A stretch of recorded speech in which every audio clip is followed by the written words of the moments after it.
حلت اور حرمت، کسی چیز کو حلال قرار دینا یا کسی چیز کو حرام قرار دینا، یہ تمہارے عقائد کے تابع نہیں، یہ تو اللہ کا حکم کے۔ اللہ جس چیز کو حلال فرما رہے ہیں تو وہ حلال ہے، جس چیز کو حرام فرما رہے ہیں تو وہ حرام ہے۔ بہرحال تو پہلی چیز کیا بیان کی گئی؟ میتہ، مردار۔ اچھا، مردار جانور کا کھانا ناجائز ہے۔ اسی طرح یہاں یہ بھی یاد رکھیے گا، اسی آیت شریفہ کے تحت میں علماء نے لکھا ہے کہ اگر جانور کو آپ نے گولی سے مارا، وہ مر گیا، خواہ بسم اللہ پڑھ کر گولی کو چلایا ہو، بندوق کو چلایا ہوا، گولی لگی، اس کو مر گیا، تو وہ بھی حلال نہیں۔ دھاردار چیز ہونی چاہیے جس سے جانور کو ذبح کیا جاتا ہے۔ البتہ اگر آپ نے گولی ماری، وہ جانور گر گیا اور جا کر کے آپ نے اسے دیکھا کہ زندہ ہے، پھر ذبح کر دیا تو حلال ہے۔ ہاں، اگر کوئی ایسی چیز ہے جو دھاردار، جیسے تیر ہوتا ہے، تو آپ نے دیکھا کہ اس میں آگے نوک ہوتی ہے اور دونوں طرف دھار ہوتی ہے، تو ایسی دھاردار چیز آپ نے تیر چھوڑا بسم اللہ پڑھ کر اور وہ جانور کے لگا اور وہ مر گیا تو وہ حلال ہے۔ وہ کیا ہوگا؟ وہ حلال اس سے ہو جائے گا۔ تو جو چیز دھاردار ہے اس سے مارا گیا اور وہ مر گیا تو پھر وہ حلال قرار دیا جائے گا۔ گولی چلائی اور اس سے جو ہے وہ جانور میں اگر زندگی ہے، پھر آپ نے ذبح کر دیا بسم اللہ پڑھ کر تو حلال ہو گیا، اور وہ گولی سے مر گیا تو وہ حلال نہیں ہے، الا ہے کہ کوئی گولی ایسی ایجاد ہوئی ہو جس میں دھار جو ہے دھار بنی ہو، مگر ایسا عام طور پر ہوتا نہیں ہے۔ تو بہرحال تو جن جانوروں کا شرعاً ذبح کرنا ضروری ہے، اگر ان کو ذبح کیے بغیر وہ مر جائیں تو ان کا استعمال جائز نہیں ہے۔ ہاں، اس کی کھال دباغت دینے کے بعد استعمال کی جا سکتی ہے۔ مردار کی کھال دباغت دے دی گئی ہو، دباغت دینے کے بعد اس کا استعمال۔ اسی طرح اس کی ہڈی، اس پر سے گوشت پوش اٹھا کر ہٹا دیا گیا اور سکھا لیا گیا ہو تو اس کا بھی استعمال کیا جا سکتا ہے، لیکن اس کے گوشت کا بیچنا ناجائز و حرام، اور وہ آمدنی بھی حرام ہوگی۔ جب وہ حرام ہے جانور، جب وہ جانور حرام ہے، آپ نے دیکھا ہوگا ٹھیکے چھوٹتے ہیں، ٹھیکے چھوٹتے ہیں، پھر وہ اس گوشت کو کیا کرتے ہیں؟ اس گوشت کو بنا کر باہر غربا میں یا اس طریقے سے وہ تقسیم کراتے ہیں، وہ جائز نہیں ہے۔ ایک مسئلہ یاد رکھیے گا کہ جو چیز حرام ہے، جو چیز جو کھانا، مثال کے طور پر جو جانور مردار ہے وہ حرام ہے، وہ جانوروں کو کھلانا بھی ناجائز ہے۔ کھانا سڑ جاتا ہے، بعض مرتبہ خراب ہو جاتا ہے نا، تو کہتے صاحب جانور کو ڈال دو، نہیں، آپ ایک طرف رکھ دو، جانور خود آ کر کھا جائے کوئی حرج نہیں ہے، لیکن خراب چیز جانور کو کھلانا وہ بھی منع ہے۔ جو چیز ممنوع ہے، جیسے ہمارے لیے ممنوع ہے، مردار ہے، وہ ہمارے لیے استعمال کرنا ناجائز و حرام، تو اب وہ کسی جانور کو کھلانا بھی، ہاں رکھ دیا، وہ خود آ کر کھا گئے، وہ اس میں کوئی حرج کی بات نہیں۔ تو بہرحال اللہ تبارک و تعالیٰ نے پہلی چیز کیا بیان فرمائی؟ میتہ، مردار۔ تو اس مردار کا کھانا جائز نہیں ہے۔ دوسرے نمبر پر اللہ تبارک و تعالیٰ نے ارشاد فرمایا والدم، دم کہتے ہیں خون کو، تو خون اس کا استعمال بھی ناجائز ہے، اس کا بیچنا بھی ناجائز ہے، اس کا استعمال کرنا بھی ناجائز ہے۔ یہاں اس آیت شریفہ میں تو اللہ تبارک و تعالیٰ نے مطلقاً انما حرم علیکم المیتۃ والدم، تو یہ مطلق فرمایا کہ مطلق خون حرام ہے، حالانکہ سورہ انعام کے اندر اللہ تبارک و تعالیٰ نے ارشاد فرمایا دم مسفوح او دم مسفوحا، یعنی وہ خون جو بہنے والا ہے، وہ خون جو بہنے والا ہے وہ حرام ہے۔ حدیث شریف میں اللہ کے رسول صلی اللہ علیہ وسلم فرمایا اللہ نے دو خون بھی حلال قرار دیے۔ کیا حلال قرار دیے؟ دم مسفوح، بہنے والا خون تو حرام ہے، لیکن دو خون حلال ہیں۔ کلیجی کھاتے ہیں تو خونی تو ہے، کلیجی کا استعمال تو جائز ہے نا، سب کھاتے ہیں، اور بقرعید میں کیا کہا جاتا کہ جانور کی کلیجی کھائی جائے پہلے، بہتر یہ ہے۔ تو اس لیے دو اللہ کے رسول صلی اللہ علیہ وسلم نے کیا فرما دیا ہے؟ دو چیزیں حلال، بہتا ہوا خون وہ تو حرام ہے، جمع ہوا خون گردہ، جگر، کلیجی، تلی، یہ چیزیں کیا ہیں؟ یہ چیزیں حلال ہیں۔ بھائی وہ جو کلیجی ہوتی ہے وہ منجمد خون ہی تو ہے، تو لہذا اس کے استعمال کی اجازت دے دی گئی، وہ حلال ہے، جیسا کہ احادیث شریفہ میں۔ اچھا، خون کا استعمال، اس کا کھانا بھی حرام ہے، اس کا ظاہری استعمال بھی ناجائز ہے۔ وہ خون جو آپ نے دیکھا ہوگا ذبح کیا جانور کو، خون نکل گیا، گوشت پر لگا رہ جاتا ہے، دیکھا ہوگا آپ نے، تو وہ خون جو ہے حلال ہے۔ دم مسفوح، بہتا ہوا خون، اس کو حرام قرار دیا گیا ہے۔ تو لہذا جو خون بستا ہے، کلیجی کی شکل میں ہے، اس کا استعمال جائز ہے۔ یہ جانور کو ذبح کرنے کے بعد جو رگوں میں خون باز رہ جاتا ہے گوشت پر لگا ہوا، وہ حلال ہے، اس میں کوئی حرج نہیں ہے۔ اچھا، اب یہاں ایک مسئلہ اور یاد رکھیے گا، خون کی خرید و فروخت ناجائز ہے۔ خون کا خریدنا اور بیچنا یہ ناجائز ہے۔ اب آپ کہیں گے کہ صاحب آج کل تو ایک عام ہو گیا، خون لوگوں کے چڑھایا جاتا ہے، انسان کا خون دوسرے انسان کے چڑھایا جاتا ہے، اور انسان تو مکرم ہے اور اس کو اللہ نے اشرف بنایا ہے، اس کی تو کوئی بھی چیز جائز نہیں ہے، اس کی چیز کا استعمال کرنا۔ ہاں، انسانی جسم میں خون کا چڑھانا، یہاں ایک مسئلہ آتا ہے، وہ آگے آتا ہے، وہ بتاتا میں آگے، لیکن یہی بتا دیا جاتا ہے۔ اصلاً حکم تو یہ ہے کہ ناجائز ہے۔ اگر ضرورت شدیدہ ہے، اگر خون نہ دیا گیا تو انسان کی زندگی خطرے میں پڑ جائے گی، چونکہ آگے آیت میں ہے، اللہ تعالیٰ نے فرمایا فَمَنِ اسْتُرَّ غَيْرَ بَاغٍ وَلَا عَادٍ فَلَا إِثْمَ عَلَيْهِ، اگر حالت اضطرار میں، حالت اضطرار مجبوری میں کہ اس کے علاوہ کوئی چارہ کار نہیں ہے، تو پھر ایسی صورت میں شریعت نے اجازت دی ہے کہ ایک انسانی خون دوسرے آدمی کی جان کو بچانے کے لیے اس خون کا استعمال کر سکتے ہیں، جائز ہے، اس کو دیا جا سکتا ہے۔ لیکن ضرورت میں شریعت نے اس کو اجازت دی ہے۔ آج کل یہ جو بینک کھل گئے ہیں، وہاں لوگ جو جا کر خون دیتے ہیں، اس میں علماء کا اختلاف ہے۔ ہم یہی کہتے ہیں کہ وہ جائز نہیں ہے۔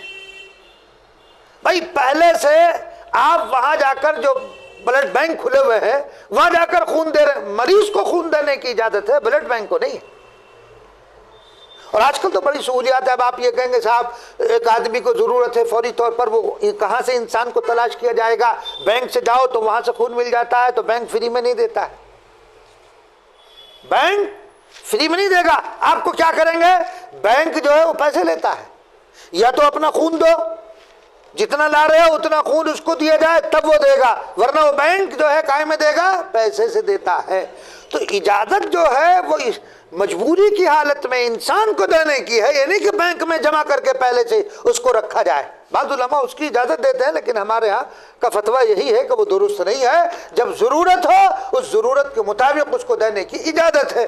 اب یہاں پر یہی اشکال ہو، سوال کرتے ہیں کہ صاحب جب آج کل تو انٹرنیٹ کا زمانہ ہے، میڈیا کا دور ہے، ذرا سی دیر میں آپ ڈال دیجئے، کہیں سے کہیں آدمی پہنچ جاتا ہے، تو آج کل کوئی دشواری نہیں ہے۔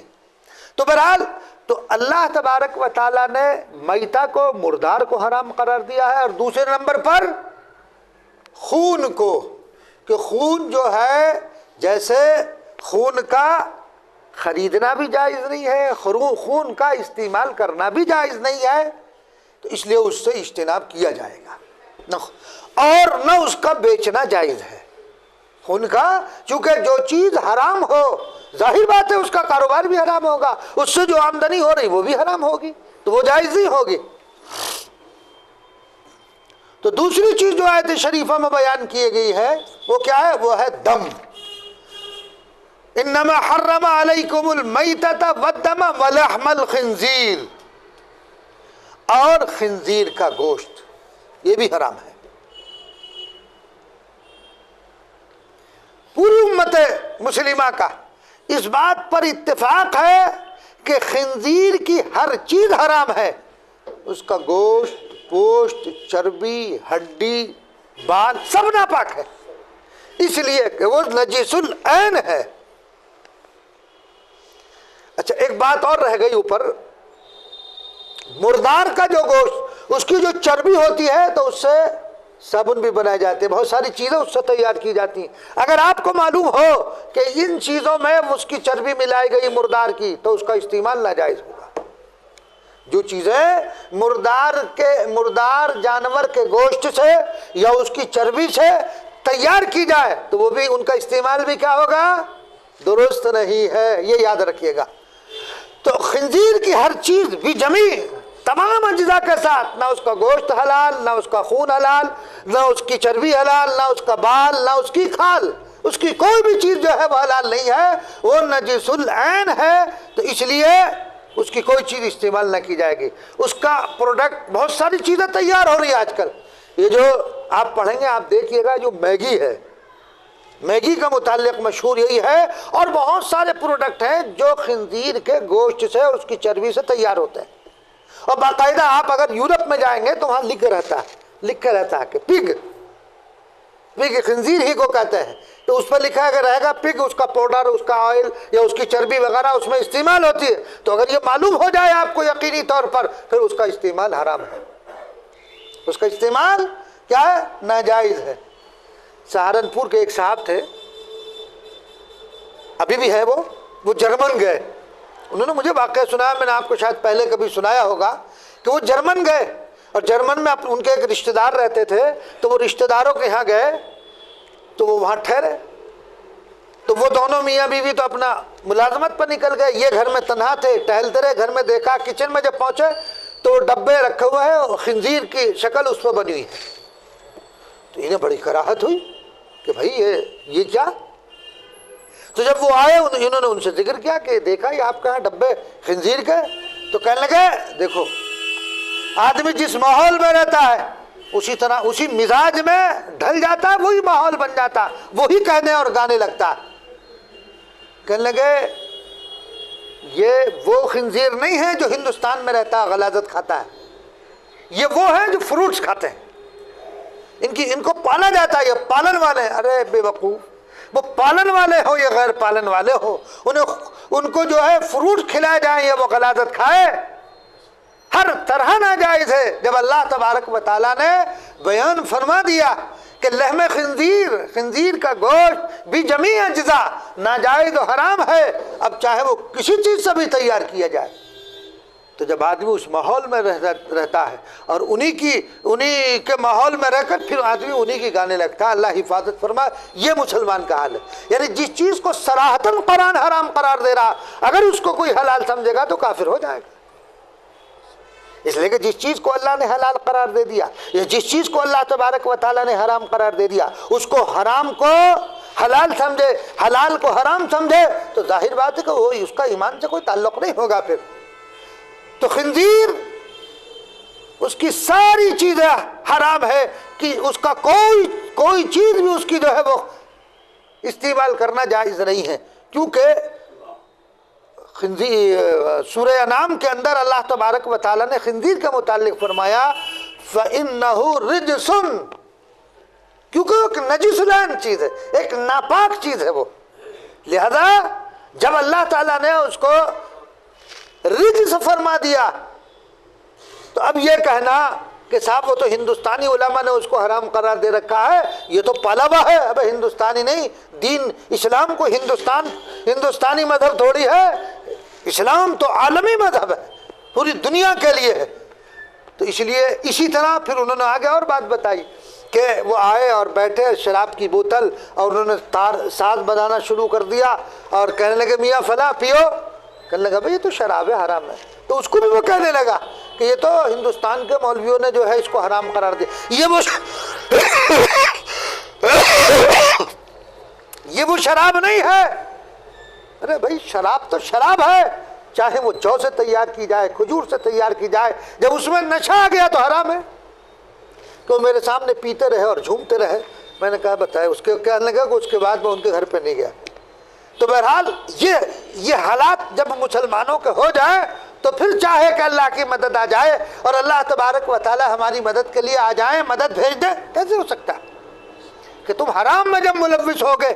تو بہرحال تو خنزیر بھی جمیع اجزا، اس کا گوشت بھی حلال نہیں، اس کے بال بھی، چنانچہ اس کے بالوں سے، خنزیر کے بالوں سے برش بنتا ہے۔ یہ جو ہم پیسٹ کرتے ہیں نا، یہ دانتوں کا جو برش استعمال ہوتا ہے، جو اچھا قسم کا ہوتا ہے وہ اسی کے بالوں سے تیار کیا جاتا ہے۔